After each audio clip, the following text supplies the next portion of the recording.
Welcome, everyone. I'm so happy you joined us here, and this is Conversations with the Goddess. I know that every woman has lived a powerful story, and our stories are quite often overlooked and excluded by our culture.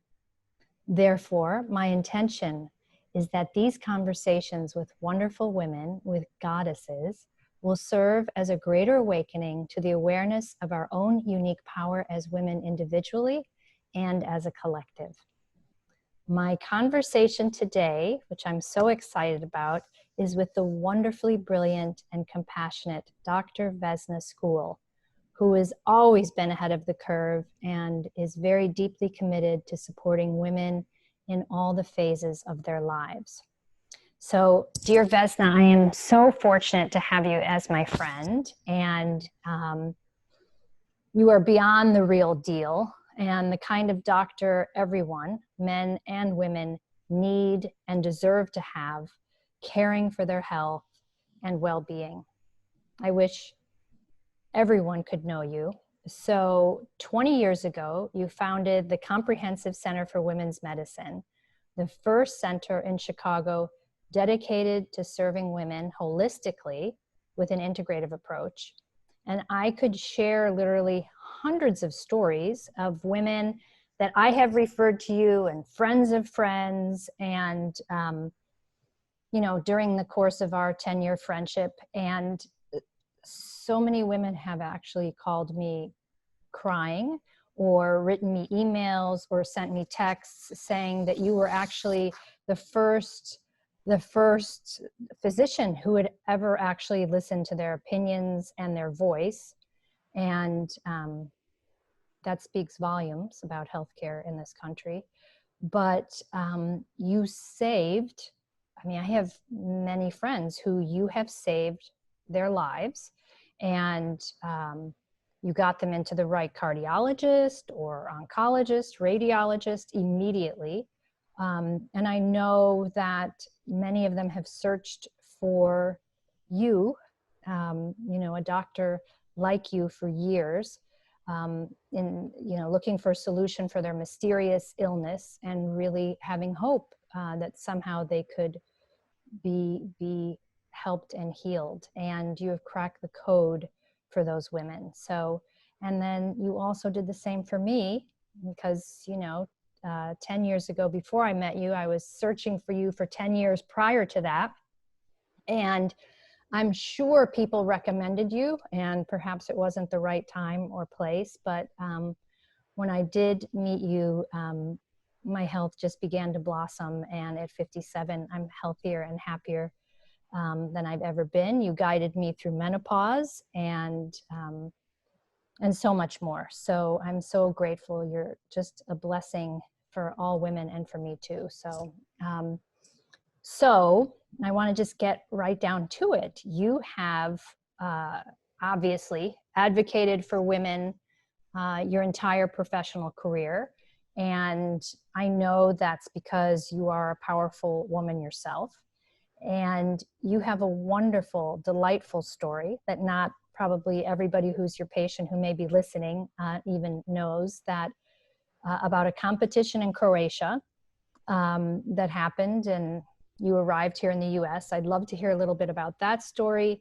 Also, your experience at Rush when you were there, which is Rush Hospital here in Chicago.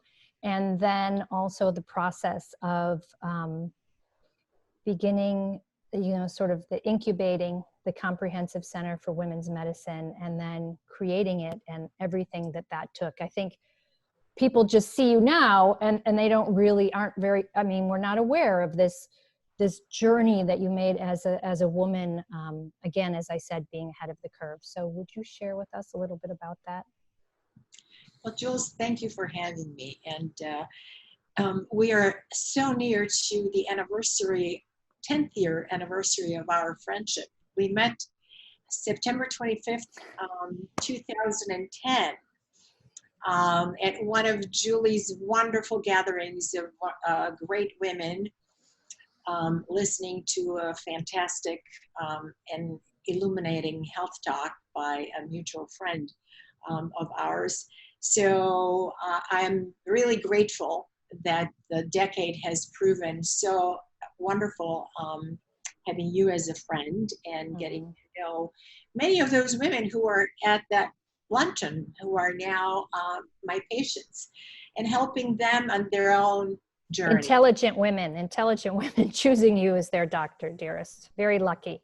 So you mentioned my 35 plus 36-year history in medicine really started choosing it not because I was born with a stethoscope around my neck and knew that I wanted to be a physician, but when I came to the US in 1973, I came as a foreign exchange student, having won for the third year in a row a competition in English as a foreign language, being a high school student in Zagreb, Croatia, which is my city of origin, and where I actually sort of did first of many of my educational unique paths, and that is to create my 3-year path to graduating from high school that no one's done there. And that is to achieve the ability to come to the States and study here, which would not have happened until the end of high school, because as an only child, my parents weren't interested in letting me go. And the prize for the national competition was 2 years of study in a English-speaking country of one's choice, US being one of the options, UK, Australia, South Africa.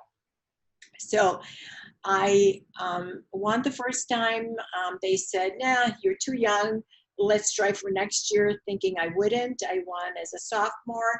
Then they said at the end of high school, and it was just way too remote in a distant future, 2 years from then. So I finished high school and won again, and they couldn't say no.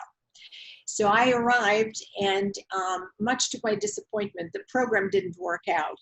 But what worked out was meeting another Croatian, a son of contemporaries of my parents, 2 wonderful professionals who emigrated to this country because my father-in-law, who was to be the youngest professor of obstetrics and gynecology at University of Zagreb, could not get that position because he was not a member of the Communist Party.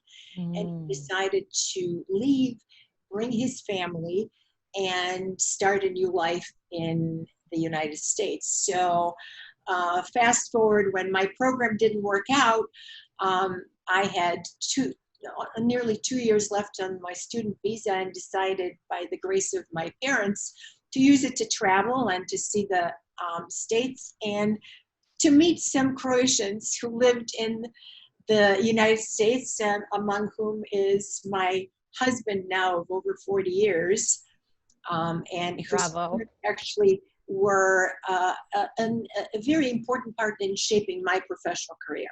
So when I decided that I wasn't going to be a journalist and a scholar of English, and stayed in Chicago, 2 career choices, in my opinion, law or medicine, because those are the greatest challenges, and I always liked the good challenge.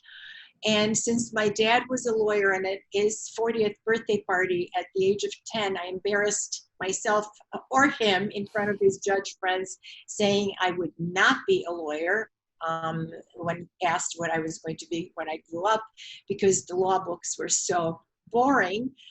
My other option really then was medicine. And my mother-in-law was a remarkable role model in that way. And in 1973, not very many women in this country were pursuing career in medicine. And in fact, when I finished, again, in 2.5 years, I finished my undergrad education and started the Rush Medical College. It was the year that at 37%, Rush was second only to Harvard in enrollment of women.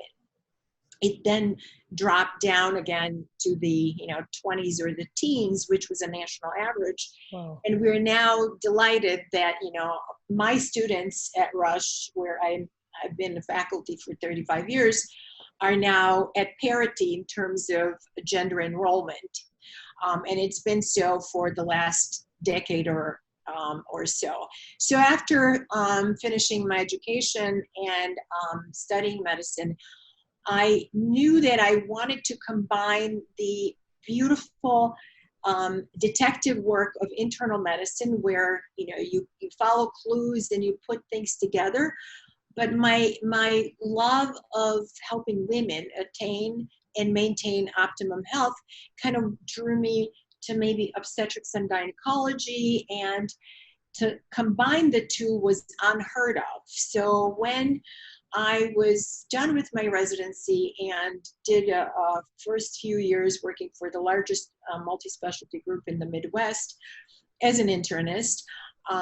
It was the era of late 80s and Bernadine Healy and women's health movement that I was a very active part of, that brought to my alma mater, Rush, the idea of starting a comprehensive center that cares for women, but not from the below the waist perspective. Mm-hmm. And women's health really, up until very recently, was considered really just reproductive health. And right. Women are far more than walking set of ovaries and uteri. And my idea was to really pioneer bringing the comprehensive health for women in an academic environment through the door of primary care, which was a totally new concept. Took about 4 years to implement an idea that could have been implemented in 4 months, because it, barriers of ownership of women's health had to come down. And then later, barriers of integrating professionals that are not MDs, that threaten the classic model of care. I had nurse practitioners, I had a craniosacral therapist, I had a zero balancer, massage therapist, an esthetician, all part of the team providing an acupuncturist. And when I had to use job description titles of physical therapists to describe a work of a fabulous craniosacral therapist to get her paid on the academic payroll, and then when I had to bring in an acupuncturist through the back door, it just became a bit of it lacked sincerity, that type of approach to care. And it needed to change. And the only way to change it, complete with the new paradigm that managed care was imparting for primary care practitioners, which was move them on an assembly line, unless they are, the daughters or wives or mothers or sisters of the CEOs in the higher echelon, and then give them ample time. But Jane Doe can be seen in 12 minutes time. So it was time to really depart from that concept. And it was in 2000 actually that my few brave colleagues, and we started the Rush Center for Women's Medicine with me and my dearest friend from medical school, Dr. Danuta Hoyer, and a part-time OB-GYN, grew it to 7-member group. And the brave ones joined us in our private practice adventure, which started 20 years ago. It was believed that we would fail. And in fact, the leadership of my alma mater said in a public, in a private forum, which was not so private because it came to us, that we would be welcomed with open arms when we fail. So needless to say, that was an impetus to grow and succeed and do it the right way, with the patient-centered focus, with all of the providers that were of the like-minded approach to care, and creating outcomes that really far exceed the traditional medical outcomes. And the colleagues in the traditional medical community would refer to us as, they used to be such good internists, and look at them now. They're curing everything with food and nutrition and nutritional supplements.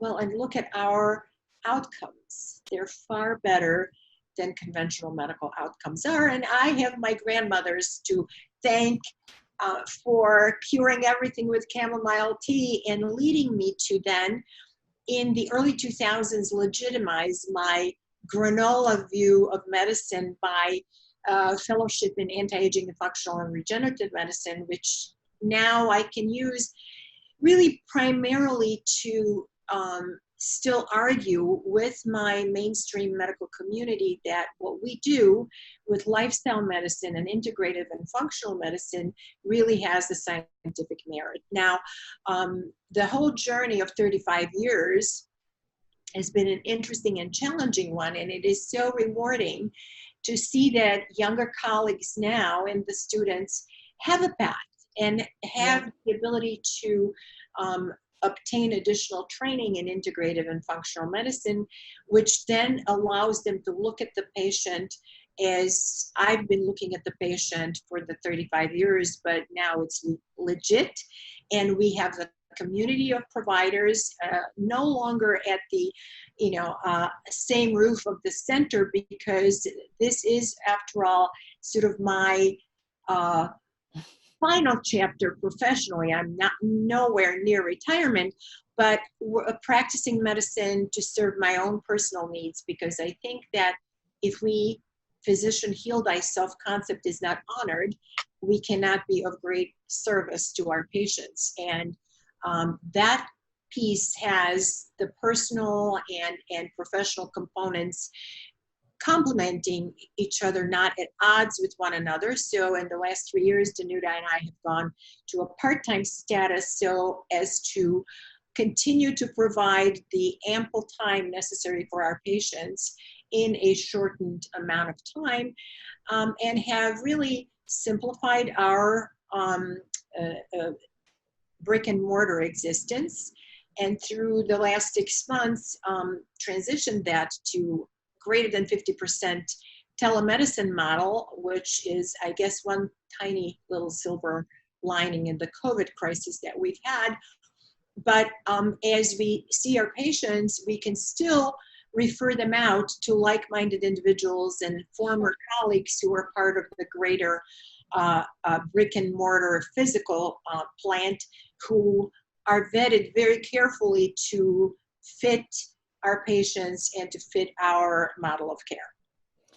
You know, dearest, as I hear you share this story, and I've heard parts of it, of course, before, it's one of the things that I love most about you is that you had this journey and it was always focused on service and providing something that other people didn't see, something that you knew out there could be created.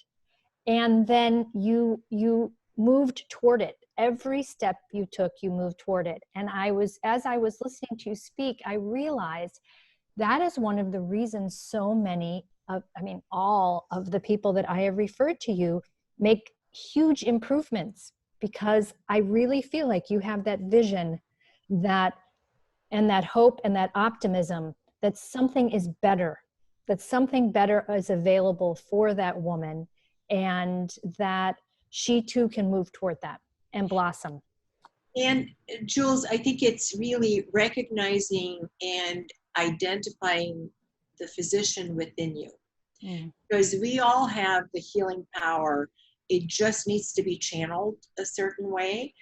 And, as I've said many times to you and our friends and my patients, my goal really is to make myself obsolete. And how can I do that? I can do that by educating you, by pointing you in the right direction, away from Dr. Google, or curate Dr. Google and provide patients with appropriate medical references so that they can grow and they can support their own health development if they're fortunate enough to be fairly healthy, and listen to their bodies to recognize the symptoms of maybe some disease and malfunction. But my whole paradigm has really not been disease focused. That's how traditional medicine works. It's about really finding the optimum functioning of our mind and body and combining it with spiritual practices that brings about the optimum of health.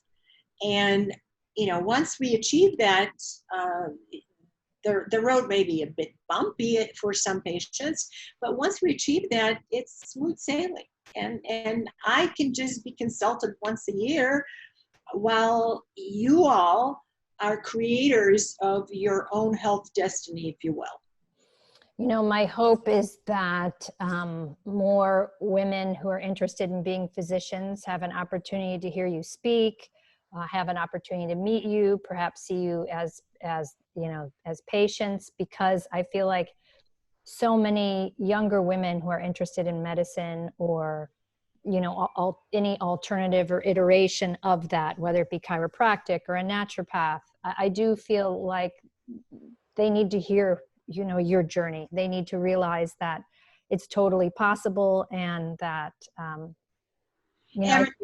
anything is possible when you set your mind to it. See, and therefore, that's why your patients get better. You are, as I say, you're the wind beneath our wings. So thank you.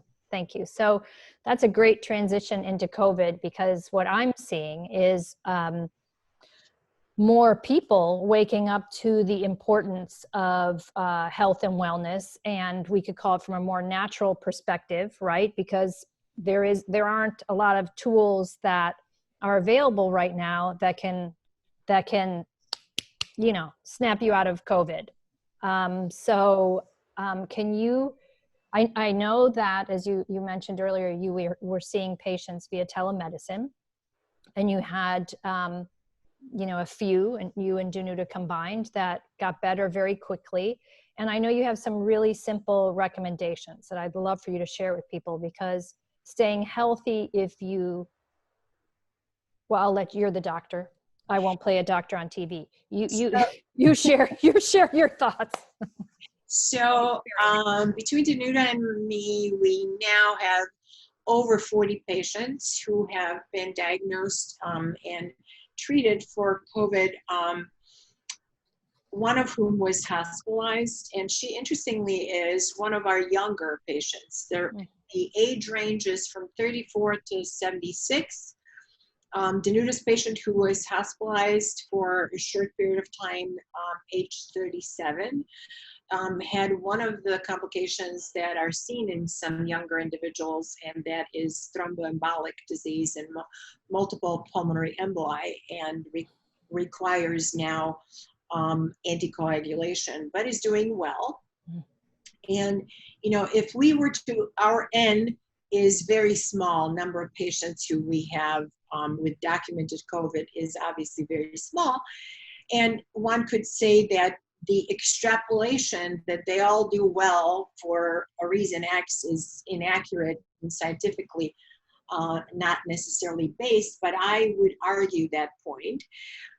Our patients, by and large, are self-selected to our practice because they're consciously aware of necessity to nurture and achieve optimum health. And in so doing, many of them, with our guidance, are taking some nutritional supplements that are just a core to healthy and vibrant health, supporting the neuroendocrine system, supporting the immune system, and the gut.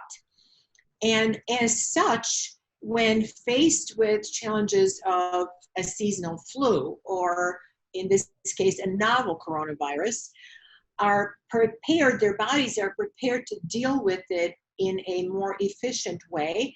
And honestly, I cannot overemphasize how important it is to fortify and strengthen our bodies to take on the challenge of anything seasonal, flu coming on in the near future, combined with the pandemic and COVID not going away, or not gone away, but probably will increase as people are loosening their preventive strategies which are still the best way to not get this disease.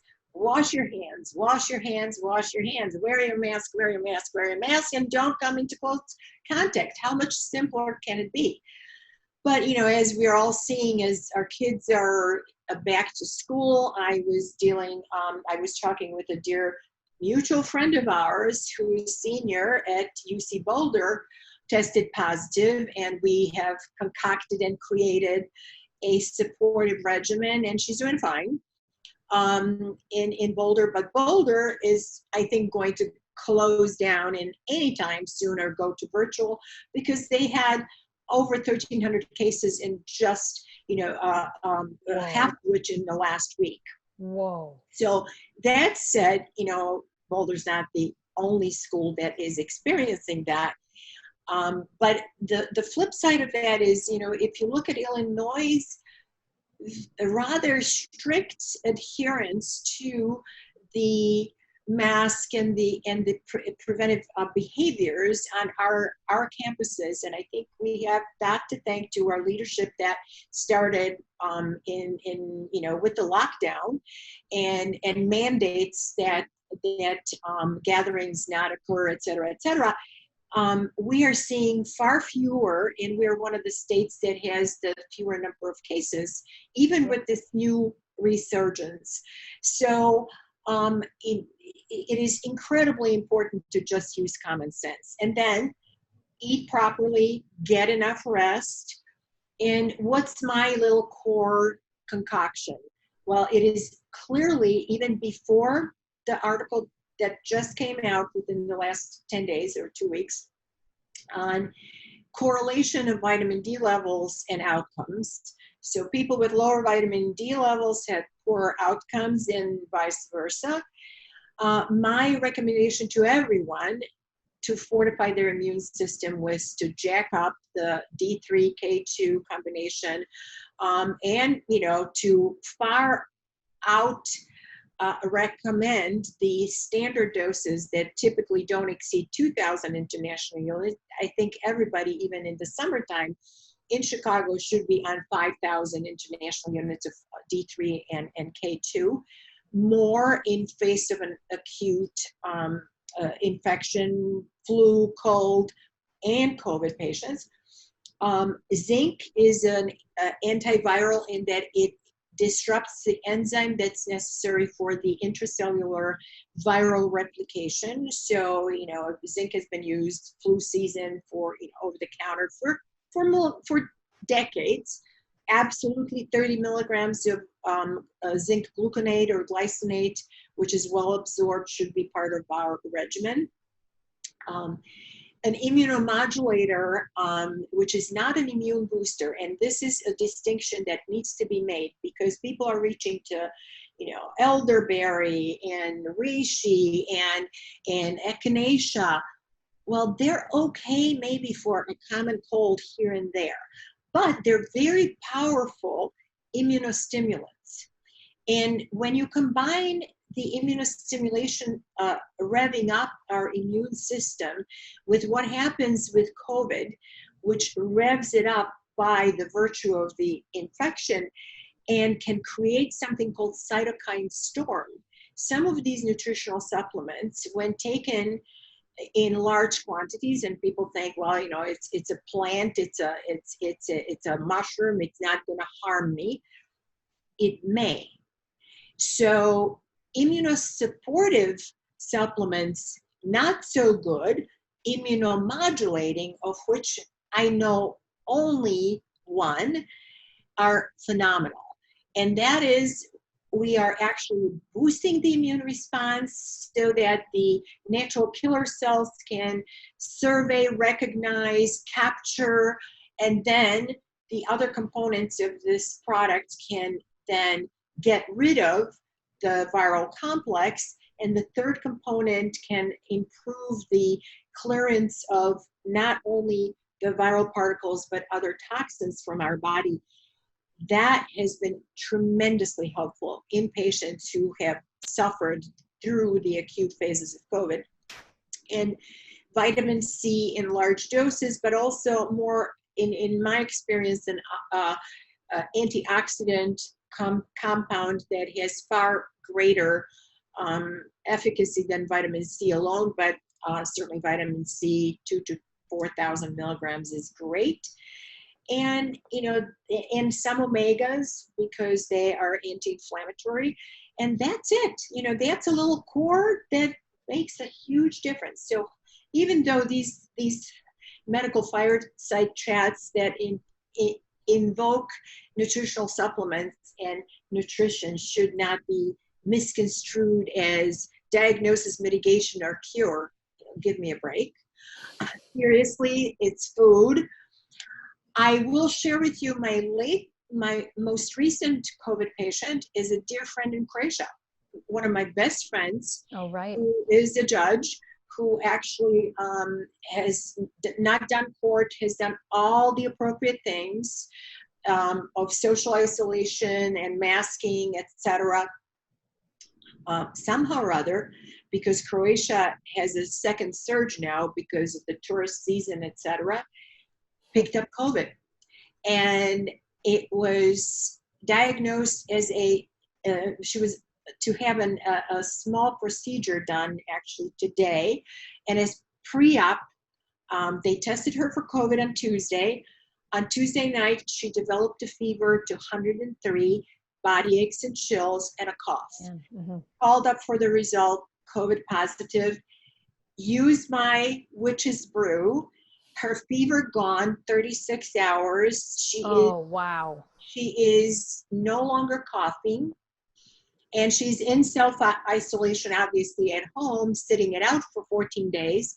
But she will be on this concoction of nutritional supplementation for those 14 days, and she's not going off of it because, once we have it, no one knows what the antibody presence and immunity means, which brings me to, don't put your eggs in the vaccine basket because we honestly don't know if it's going to be effective, how long it's going to be effective, and safety parameters have not been defined. And while I am certainly not discouraging people to get vaccinated once we have the information of efficacy and safety, at the moment we don't. So no matter, on what side of the aisle you're sitting and listening and being bombarded with politicizing medical issues, vaccination at this first go around, not something we should be reliant upon.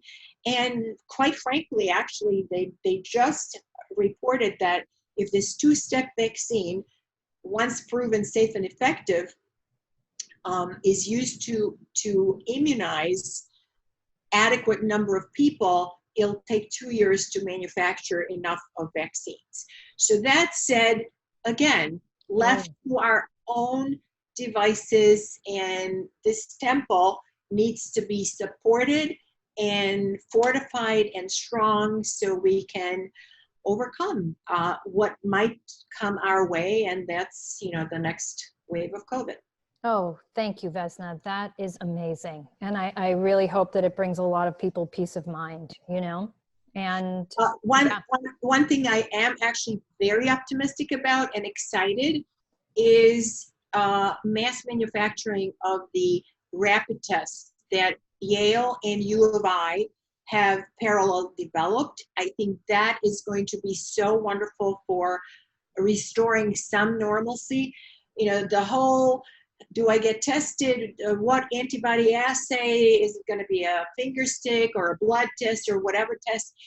They don't mean anything because we don't know what having an antibody actually means in terms of long-term prevention of acquiring COVID again.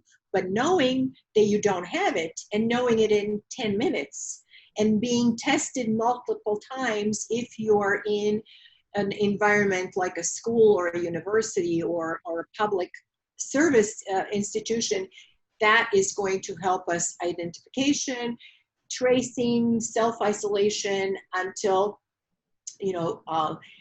either antivirals or an effective vaccine is available. But in the meantime, staying healthy, supporting our own immune response is the key. Fantastic. Thank you. Thank you so much for that. So now let's talk about women's health and wellness. And I know you and I both agree. I mean, women's bodies are so incredibly powerful, right? From menarche all the way through menopause, and for women who choose to have children, carrying a child. And so some of the things that I know you're far more familiar with than I am, but that young women are getting their periods starting at a much earlier age. You know, I know that you work with women who have fertility issues, that fertility challenges seem to be rising for women and men as well, but women. And then additionally, the stats are like there's 25 million people in the United States that have autoimmune challenges, right? And that's documented. So who even knows, you know, somebody who's seen their doctor and they're like, well, let's give you a Prozac for because you're not feeling quite right, or whatever it may be. And primarily the autoimmune illnesses, am I right, affect women, right? So we have 9-to-1 ratio. Yes. Wow. So women have these miraculous bodies, and yet most women I talk to, and I talk to a lot of women, most women I talk to are really physically, you know, either, you know, they're not 100%, you know, and are struggling, some really struggling. So can you talk to us about what you've been experiencing over the past 30 years, what's really happening? And I mean, I know it could be a huge conversation and lecture, but if we could just dive in a little bit and let people know that there's hope, you know? I think that, you know, at the expense of being, you know, superficial, glib, and overly simplistic, I could just say 2 words: stress and toxins. Yeah, right. And, you know, stress, why? Because we as women, we are expected to fulfill so many roles, and there are self-imposed and societally imposed expectations, and many of us are perfectionists, and that creates, you know, perpetuates the stress. Young women in particular thinking that they can do it all, you know, burn the candle on both ends, starting in even before college. I mean, getting a kid into an elementary school is stressful. Getting them through high school, and once they're in college and parental controls are out the window, their sleep cycle is completely messed up. And we know how wonderful benefits of sleep are to self regeneration and cellular repair and management of stress. So when you combine that with ever increasing numbers of environmental pollutants and toxins that are exponentially on the rise. In fact, a book that is on my desk, and I was just referring to something in it earlier for a patient, is a integrative environmental medicine book published in 2017, quoting about 90,000 registered environmental toxins in 2017. A conference I attended virtually just a couple of months ago on environmental health, which is now really gaining traction as a society and an accepted medical specialty, talks about 115,000 toxins that are now registered, and coming from what? From things like, you know, products that we, before the morning even starts, an average woman has put in or consumed over 200 toxins. Shampoos, soaps, even clean facial care products, makeup, fragrances, toxic chemicals like benzaldehyde, camphor, ethyl acetate, benzoyl acetate, linalool, acetone, methylene chloride, can cause tremendous cumulative damage to our organs. And there we go with them every day. So personal care products. Well, what do we sleep on? You know, a mattress, our own mattress and bedding can be a source of exposure for the longest amount of time, because even if you sleep 6 hours, it's 6 hours in the same room and on the same mattress. So these chemicals, some of these non-organic polybrominated diphenyl esters They sound very dangerous, all of those words. Are with us and don't break down. And much like, you know, the DDTs and much like these other persistent organic pollutants or POPs can linger in our cells, enveloped by fat, because most of them are fat soluble, for decades. Wow. So, you know, organic mattresses or organic bedding, making sure that our bedrooms our air is purified, because, you know, where do we get these toxins? Contact, as we mentioned, inhalation and ingestion, right? But then, you know, cleaning products. Well, but darling, we need to cut to the solution. I mean, it sounds like it's everywhere, right? We have to take an inventory of our homes, inventory of our bodies, and pitch out most of the cleaning products. You could clean with vinegar, water, baking soda. Okay. And there are some really great, am I right, natural cleaning products out absolutely. there if people don't want to make their own brew, you know, and, right? You know, I think that my go-to and recommendation for patients is the Environmental Working Group. They have really listed not only the foods that are clean 15 and dirty dozen that we should be avoiding and always buying organic, but they also have listed the personal care products, the baby products, the cleaning products that will help us in our own environmental cleanup. Environmental Working Group. EWG.org. Okay, that's great. So, okay, you have a little more to say about it. And, you know, think about sun season is on the way out, but sunscreens. So the JAMA, Journal of American Medical Association, the mainstream as mainstream can be, published an article just a month ago that talks about 6 absolutely horrific toxic chemicals that are found in sunscreens that we should totally avoid: avobenzone and oxybenzone, the 2 top ones, and replace it with zinc oxide, you know, but also replace it by an internal ingestion of antioxidant protectives. As you know, some of the better skincare brands are talking about, oh, there's a vitamin A, C, and E, and CoQ10 and antioxidants that we put on our skin.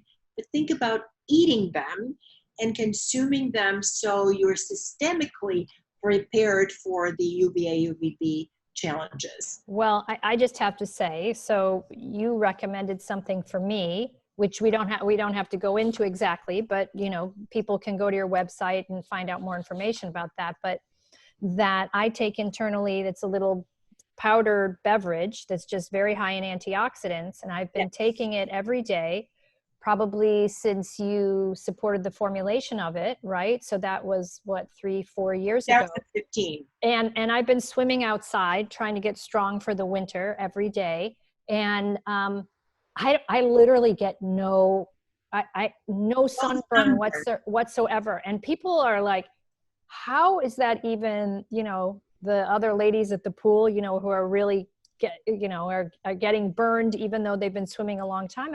I don't anymore. So I know that that's it's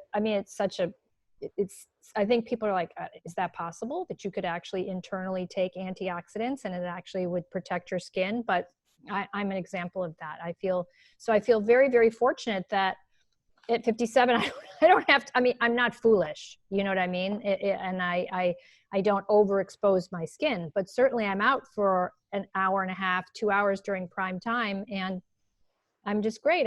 So thank you.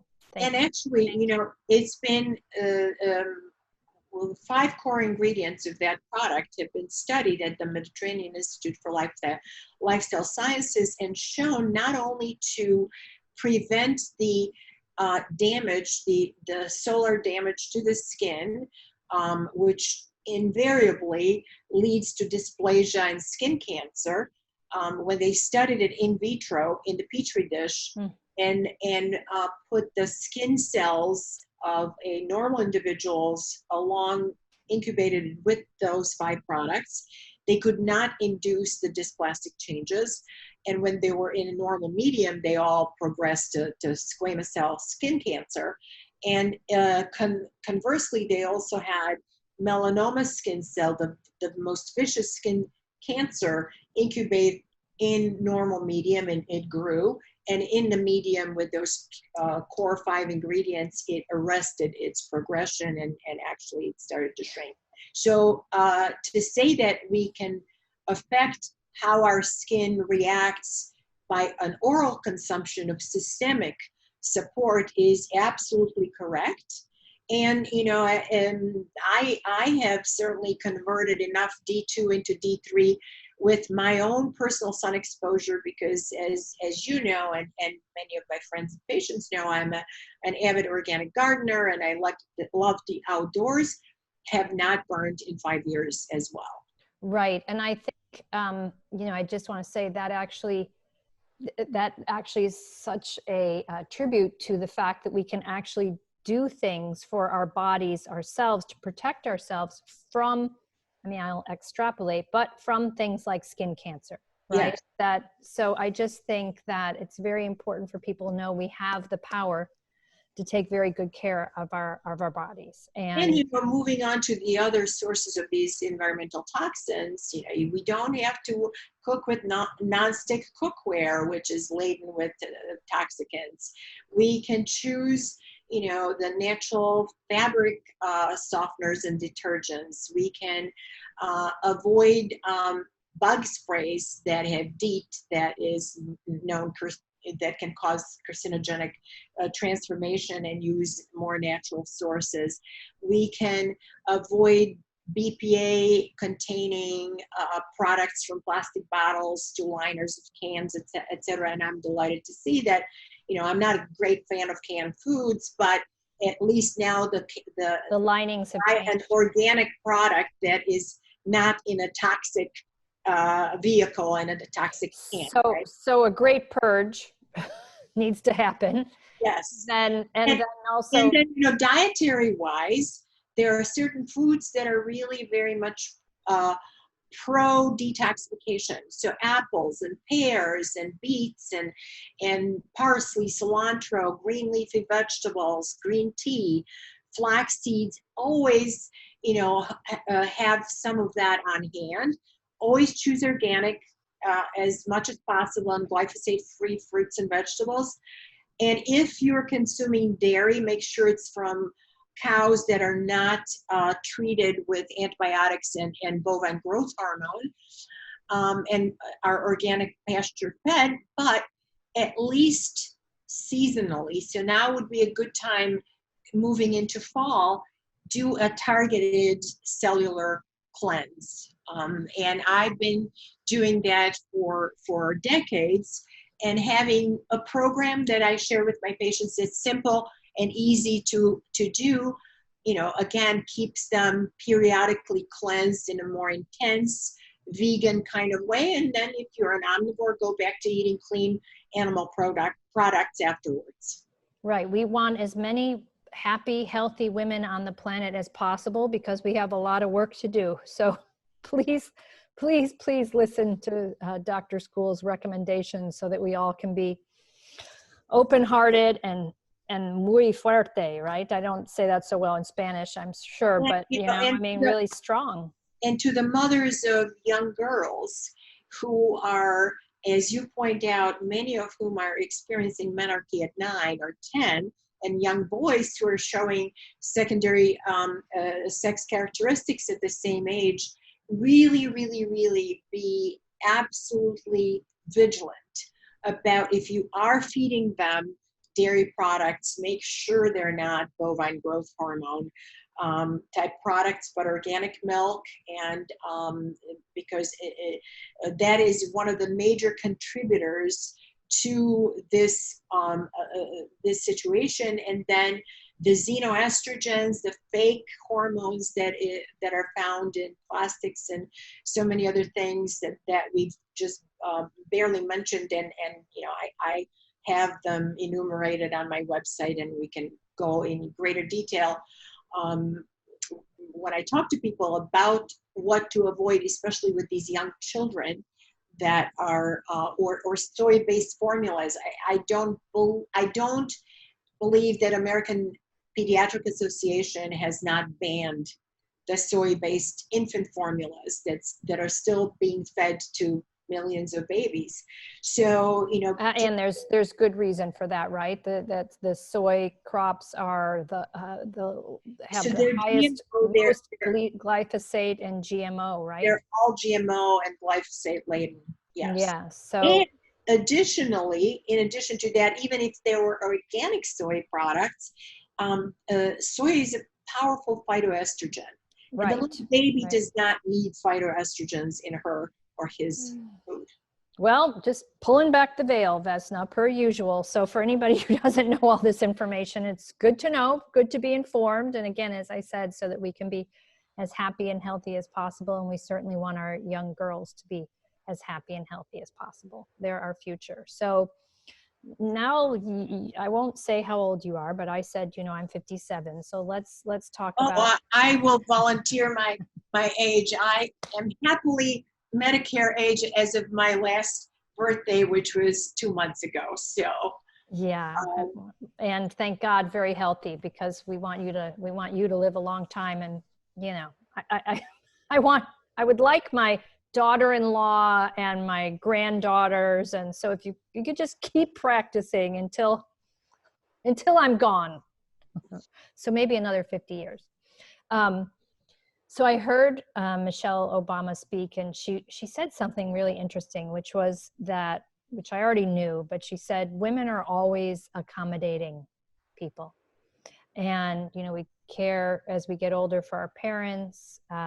She talked about actually sex and how we accommodate, if we are in relationship with a man, that we accommodate that man into our own body. And then if we choose to get pregnant, that we're actually carrying a baby inside of our body. And we spend, and if we're just in partnership with people, we are usually accommodating. And this again could be a 4-hour lecture and a series of seminars, of course, but so when a woman reaches menopause, you have shared something with me. I remember we were at a dinner table, the two of us, and you said to me, women expand during menopause and postmenopausal.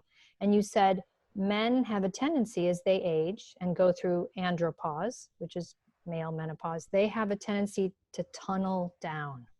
So to all you women listening, I hope you get through all the way to this point and hear this, because you have the opportunity to expand during menopause, postmenopausal. And I've seen it in myself. I've seen it in all of my friends. And the other thing she spoke about, which you have shared with me too, is the importance of women having the support and the mirroring, the reflection, the positive reflection, which I'm so fortunate to love you and have you in my life.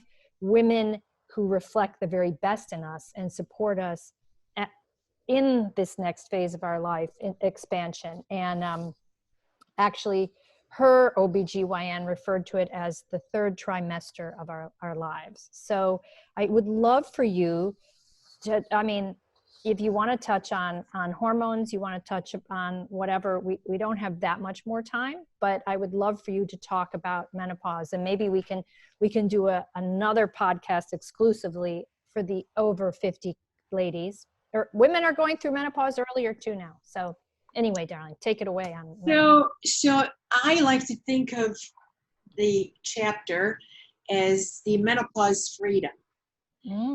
Because, for many reasons that you outlined, their premenopausally, their challenges and their reproductive issues and potentially unwanted pregnancies, etc. Once menopause hits, if we do menopause right, and we can do menopause right. Hallelujah. Yep.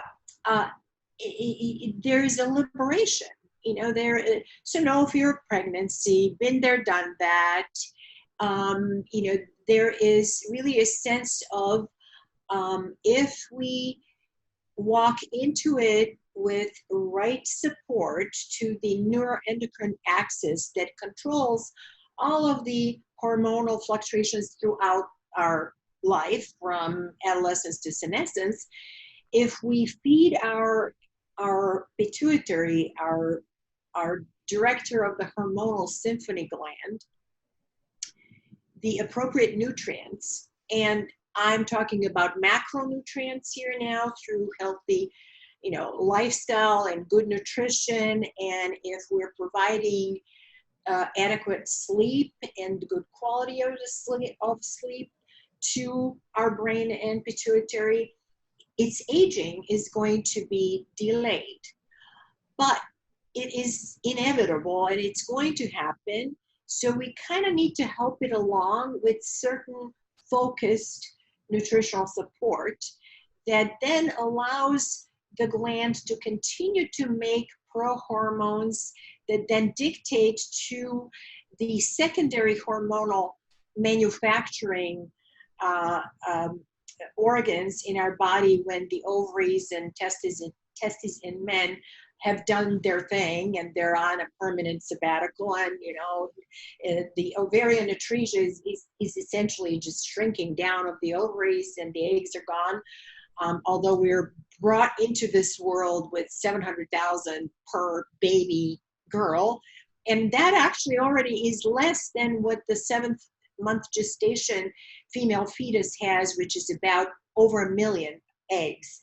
So clearly Mother Nature is making sure that we procreate successfully, and at this point there are none left, but there's still the ability to make the female hormones in extragonadal tissues, like our fats. So being too skinny, not good, but being obese, not good either, and our adrenal glands. So non-hormonally balancing the hormonal cascade is important, and I am actually fortunate that in my bag of tricks of nutritional supplements in the last decade, I've had a product that is unique in that it delivers these amino acids and a bunch of botanicals, 3 of them, directly to the pituitary through a unique delivery system of a liposome.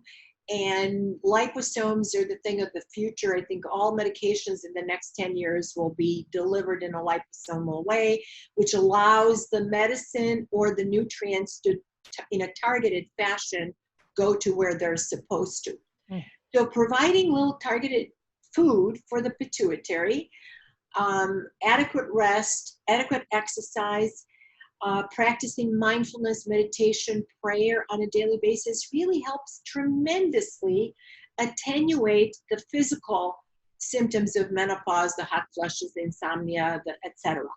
But, some women, not all, may require hormone restoration. And if we go that route, in addition to the natural support, I've been working with several wonderful compounding pharmacies in the country that are trained and do great compounds in utilizing natural ingredients and bioidentically create what the body is no longer making. I think that when Women's Health Initiative busted and showed that the Prempro, which was the hormone that was a lookalike, not really a natural estrogen and a natural progesterone, led to more complications than alleviated problems, everybody and their uncle became a compounder. So just a word of caution, compounding is a science first and an art second, and as such a science, it is highly regulated, should be highly regulated. People should not be making it in their basements, and they still do. So if one goes the compounding route, it has to be by a provider who knows how to write a compounding prescription and a pharmacy that knows what they're doing. And when we then provide those hormones to women who need them, it balances them out, gives them confidence, and gives them physical and mental clarity, physical fitness and mental clarity. And the whole journey becomes really a miracle manifestation of that next chapter in our lives where, our wisdom and our bodies are celebrated, and the body is not ailing yet because we're supporting it, but we're just kind of supporting it with an added mile or two of experience. And I wish that one day in our culture, we view menopausal women and the elder women in society with the same grace, respect that they deserve and have received in other cultures for millennia. But I think that as we evolve as a group of over 50 or over 60 vibrant women, there won't be a reason to pigeonhole us in a second citizen sort of category, which unfortunately, menopausal women in Western society have been. So it's delightful to see that we are holding our own, except doing it with a little more wisdom behind our years. Right. Well, we're living longer, right? And as we live longer, we want those years to be quality years. Right? Absolutely. So I think there is demand now from women saying, I may live to be 90 years old, and I would like for those years, there was a 80-year-old woman in the pool doing laps, butterfly, so yeah. I was like, damn, that's something to aspire to, so I mean, really, and she's vibrant and vital. And I think not as many women are talking about hormone replacement. I do think that, obviously when you and I met, I was 47, but 10 years later, I think there are, thank heaven, women like you have really done the research. You've talked to a lot of people. You've gone to a lot of trainings, some amazing, some probably not as amazing. And I know that I've been at trainings with you, and you are actually one of the healthiest looking people there, which is always like, what are these other people doing? So it speaks volumes about your lifestyle. It also speaks volumes about your heart and your intention and the love that you share with your patients in the world too. So anyway, I know that your favorite quote is from Margaret Mead, and we reviewed this earlier, and it's a beautiful quote. So I'd love you to share that. And I just also from there would like you to share what your greatest dream for women is, your greatest imagining, greatest hope for the future of women around the world. So, yeah. So I think we've talked about my personal belief is that, anything your mind can conceive, you can achieve, but it's not without support and a village. So Margaret Mead's quote, "Never doubt that a small group of thoughtful, committed citizens can change the world. Indeed, it's the only thing that ever has been really my motivator in my personal and professional life, and I truly believe that it's possible. And in practicing that, women need to become strong by learning from the experiences of other strong women. My example was my dear mother, my Certainly. mother-in-law, a wonderful professor at medical school who was a rarity. She was a hematologist who was juggling raising 4 children and an academic career, and had the greatest heart and compassion for very difficult patients. Her patients were not like my patients who were vibrantly healthy. Her patients were gravely ill. But to see the behavior and the compassion and embracing them in their last moments and dealing with their families really left a very, very profound effect on the way I started to practice medicine. And looking at strength of those women sort of kind of created, hopefully in me, something that younger generations of women could find interesting and helpful. And it is my hope that, through finding peace within ourselves, we are able then to contribute to peace and love for one another and build a physically and emotionally healthier, more tolerant and safer world for our children and our grandchildren. Well, and you now have a beautiful granddaughter, and healthy and chubby cheeks and Of a breastfed baby, yes. delicious, beautiful granddaughter. So and so it may be, as I always say. May your your greatest wishes come true. Thank you. And who is born in year 2020 that will be remembered for not so happy things. But I think that, again, my seeing the glass half full. You always do. I think that challenges like this year can help us all, I think, rise to our better selves, because there is no room for anything else. That's right. Thank you, Vesna. You are a miracle. And I want more women to know about you. So for everybody listening, please do share this with your friends and your family. Men should listen to it too, so they have a better understanding of women and their daughters. And so please do support and enlighten those you love with Vesna's wisdom. If you'd like to learn more about her, certainly you can reach out to me, but you can also go to her website, which is ccwm.com, for the Comprehensive Center for Women's Medicine. And also she has a lovely Instagram account, which is CC Women's Medicine. So dearest, thank you for serving women so beautifully and brilliantly for close to 40 years and being an angel in my life, a gem, and in the lives of so many people that I love, and for women that I don't know, because you are making your hope and dream come true. You are creating that planet. So thank you for being a leader and courageous and an innovator, and also incredibly happy and optimistic human. We're all very lucky to know you. So thank you for being here. I love you. And I'll see you, I'm sure, very soon.